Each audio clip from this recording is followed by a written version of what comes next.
Mummy जी, आप नए घर में नहीं वृद्धा आश्रम में जाएंगी। आजकल घर में लोगों का आना जाना कुछ ज्यादा ही बढ़ गया था, लेकिन हर बार बेटे बहू भाविक और मानविका उन्हें उस कमरे में बैठने ही नहीं देते थे। जैसे ही घर पर कोई आता था तो उन्हें डांट कर अंदर भेज देते थे। लेकिन आज अपने बेटे बहू की बातें जब उन्होंने सुनी तो पैरों तले जमीन खिसक गई। हे भगवान! बेटे बहुत प्रॉपर्टी बेचने में लगे हुए थे और उन्होंने तो इसकी भनक तक उन्हें नहीं होने दी। उनके पति धीरेन्द्र जी की मृत्यु 7 महीने पहले हुई थी, पर तब भी बेटे बहू इतना नहीं बदले थे जितना कि अभी 1 महीने पहले प्रॉपर्टी बेटे के नाम करने के बाद बदल गए। जैसे वो लोग शायद प्रॉपर्टी का इंतजार कर रहे थे। मेहमानों के जाने के बाद मनोरमा जी ने भाविक को अपने कमरे में बुलाया, लेकिन वो तो उठकर कमरे में आया ही नहीं। 15-20 मिनट तक उसका इंतजार करती रही। आखिर खुद ही उठकर वो भाविक के कमरे की तरफ आ गई। देखा तो दरवाजा खुला हुआ था और दोनों पति पत्नी बैठे कुछ डिस्कशन कर रहे थे। उन्होंने दरवाजे को खटखटाते हुए कहा, बेटा, मैं तुझे कब से बुला रही हूँ, तू आया ही नहीं। अचानक उनकी आवाज़ सुनकर भाविक और मानविका का ध्यान उनकी तरफ गया। तब उन्हें दरवाजे पर खड़ी देखकर मानविका चिढ़ गई और बोली, मम्मी जी, आपको शर्म नहीं आती यूँ बेटे बहू के कमरे में आते हुए? और कोई हम आपके नौकर नहीं है जो आपकी एक आवाज़ में ही उठकर आपके पास आ जाएंगे। कुछ ज़रूरी काम कर रहे हैं हम भी। बहू, मैंने कब कहा कि तुम नौकर हो? वो तो मुझे कुछ ज़रूरी बात करनी थी, इसलिए भाविक को बुलाया था। मनोरमा जी समझाते हुए बोली, हाँ, बड़े ज़रूरी काम है आपके पास। एक आप ही तो काम करने वाली हैं, बाकी सब फ्री बैठे हुए हैं। अब क्या कहना है, जल्दी कहिए, टाइम नहीं है हमारे पास। मानविका चिढ़ते हुए बोली, भाविक बेटा, आजकल ये कौन लोग घर पे आ रहे हैं? मनोरमा जी ने मानविका को इग्नोर करते हुए भावुक से कहा, क्या हम घर में किसी को बुला भी नहीं सकते? घर हमारा है, हम जिसे चाहें उसे बुलाएं। आप होती कौन है पूछने वाली? भाविक से पहले मानविका बोली, बहू, मैं तुझसे बात नहीं कर रही हूँ, मैं अपने बेटे से बात कर रही हूँ। भाविक बताता क्यों नहीं है, ये कौन लोग आ रहे हैं घर पे? अब की बार मनोरमा जी ने थोड़ा सा सख्त होते हुए बोला, मम्मी, घर पे कौन आ रहा है कौन नहीं, इससे आपको कोई लेना देना नहीं है।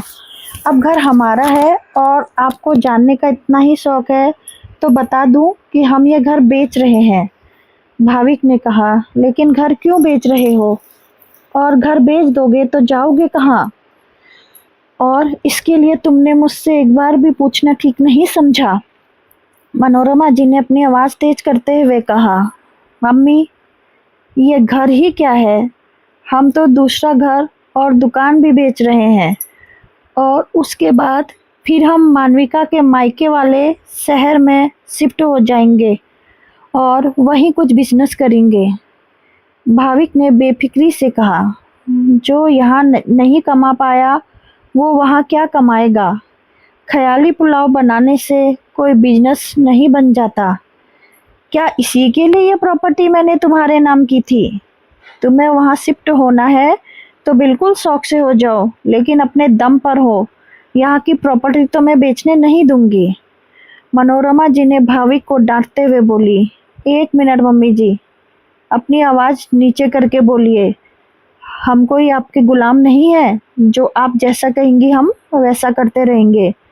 पहले तो मैंने फिर भी सोचा था कि आपको भी नए मकान में ले जाऊंगी।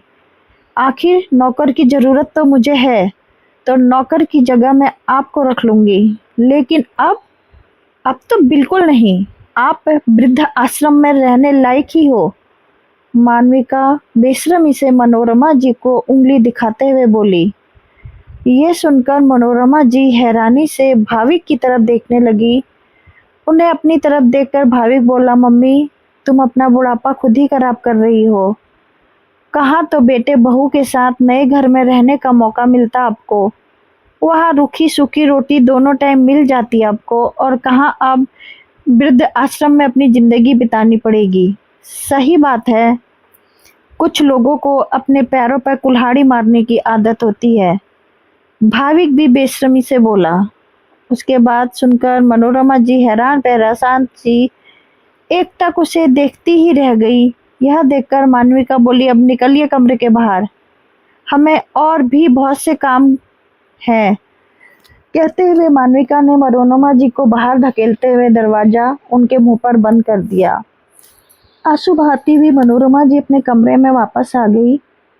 आज उनको अपने पति धीरेन्द्र जी की बड़ी याद आ रही थी।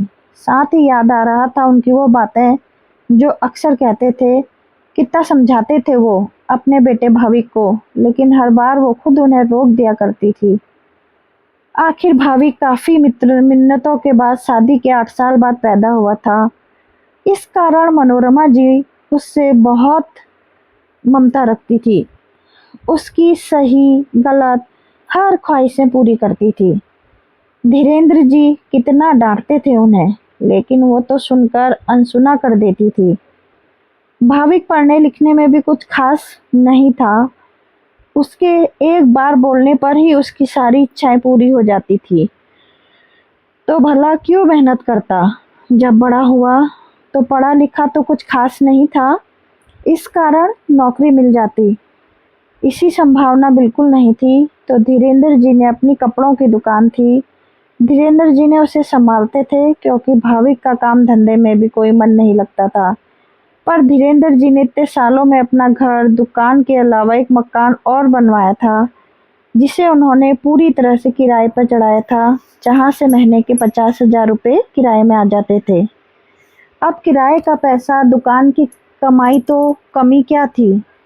यहाँ तक कि भाविक अपनी पसंद से मानविका से शादी कर उसे घर ले आया, लेकिन वो भी उसके जैसी ही कामचोर थी, पर उसकी बोली में बड़ी मिठास थी।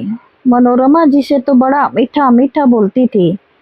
लगता था कि जैसे उसकी कोई बहू ही नहीं है। ये तो घर में काम करने वाली आई थी, इसलिए मनोरमा जी पर ज़्यादा बोझ नहीं पड़ा। धीरेन्द्र जी भाविक को खूब समझाते थे, लेकिन उसे तो आता हुआ पैसा दिखाई था, इसलिए कमाने में कोई मन ही नहीं था और कहीं ना कहीं वह सह मनोरमा जी की भी थी। खत्म होने के 1 सप्ताह बाद भी तो वे भाविक को कितना डांट रहे थे। बेटा, आखिर कब तक मैं तुम्हें कमा कर खिलाता रहूंगा। आखिर तुम अपने पैरों पर खड़े कब होगे। मेरी स्थिति को भी समझो। धीरेन्द्र जी अपने बेटे भाविक से बोले। पापा, क्या है आप हर बार एक ही बात कहते रहते हो। इतनी संपत्ति तो पड़ी है, कोई ऐसा तो है नहीं कि हम बिल्कुल ही रोड पर रहते हैं, जो हर बार बस काम काम काम काम काम करते रहते हो। भाविक चिढ़ते हुए बोला, अरे क्यों उसके पीछे पड़े रहते हो, क्यों नहीं घर में शांति रखते हो। इतना तो पैसा है कि वो आराम से बैठकर खा सकता है, बावजूद इस सब के जब देखो उसके पीछे पड़े रहते हो। अचानक मनोरमा जी बोली, तुम ज्यादा सिर मत चढ़ाओ उसे। अरे जिसे पैसे की ही अहमियत नहीं, वो अपने माँ बाप की भी संपत्ति क्या संभाल पाएगा।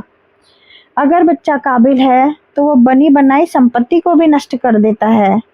धीरेन्द्र जी ने कहा, मम्मी जी क्यों समझा रही हो आप पापा जी को, इन्हें तो बेवजह इस बात को पकड़ कर खींचना है। मानविका ने बीच में ही कहा। आखिर पूरे परिवार को एक तरफ देखकर धीरेन्द्र जी चुप रह गए, पर अकेले में मनोरमा जी को उन्होंने ये जरूर कहा, तुम अपने बेटे को सह देकर बहुत गलत कर रही हो। एक बात याद रखना, जिंदगी में कभी प्रॉपर्टी अपने इस नालायक बेटे के नाम मत कर देना, ये तो सब कुछ तबाह कर देगा। उनकी बात सुनकर मनोरमा जी चिढ़ गई। जब जिम्मेदारी पड़ेगी तो अपने आप ही संभल जाएगा, आप फालतू की बातें मत करो। धीरेन्द्र जी की जब खत्म हुए तब भी बेटे बहू ने इतना बदलाव नहीं आया था। उनके खत्म होने के बाद भाविक दुकान पर बैठने लगा था। अब जिसने मेहनत लगन ही नहीं, उसका कोई अनुभव ही नहीं, तो भला वो दुकान कैसे चलाता। इसलिए धीरे धीरे दुकान ठप पड़ गई। जब तक मनोरमा जी इस बारे में पता चला, दुकान पूरी तरह से बंद हो गई। और बहाना क्या बनाया, मम्मी मेरे पास कोई चीज़ों की अथॉरिटी नहीं है, बार बार साइन लेने में दुकान से आपके पास तो नहीं आ सकता था, तो दुकान तो ठप पड़नी ही थी। धीरे धीरे जैसे तैसे करके मानविका और भाविक ने उन्हें इस तरह से अपनी बातों में लपेटा कि उन्होंने प्रॉपर्टी भी उनके नाम कर दी। बस प्रॉपर्टी क्या उनके नाम हुई, उसके बाद दोनों का व्यवहार मनोरमा जी के लिए पूरी तरह से बदल गया।